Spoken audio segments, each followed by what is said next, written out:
What are you willing to risk?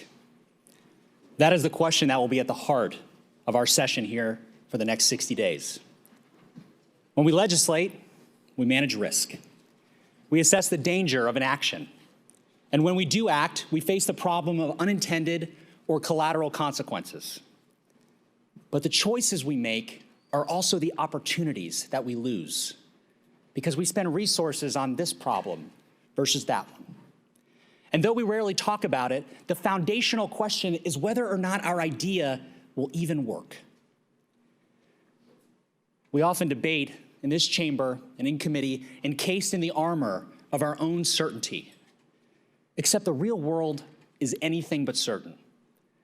There have been bills passed by this majority that have not lived up to the promises that were made on this floor. And there have been many times that members of the minority party have predicted an apocalypse that has not materialized. When we pass a major piece of policy out of the legislature, we are deciding. We are answering the question, what are we willing to risk to improve the lives of the people of Florida? But we can't avoid the obvious irony.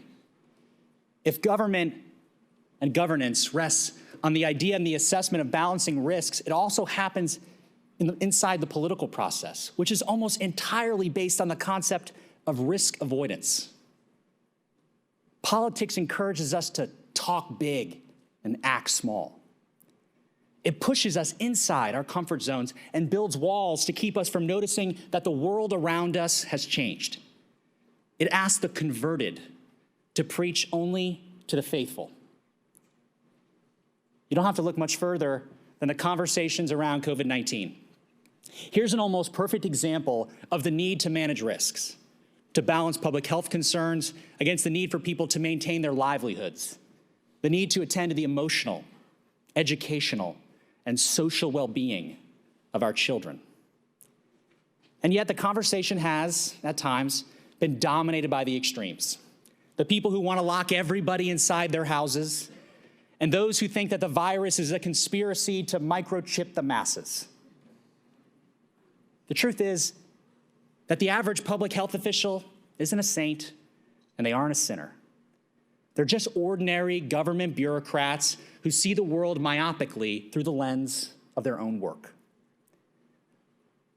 They're no different than the insurance industry lobbyist, or the nursing home owners, or the criminal justice reform advocates, or the any hundreds of those who will come to Tallahassee this session.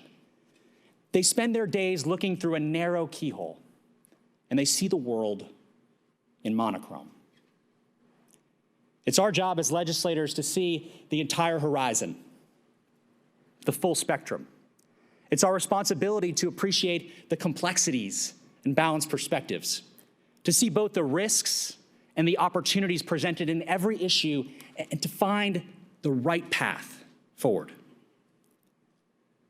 I've been incredibly proud of the work of this Florida House has done over the last year. And I think it stands in sharp contrast to the paralytic dysfunction and the extreme self-regard that has ruined Washington, D.C. But our work isn't done. This session in this House, we're going to be looking at the risk portfolio of our state. Some risks are concrete and specific, like the deficiencies in our state's cybersecurity infrastructure. Some risks are massive and omnipresent, like the array of problems created by the threat of hurricanes.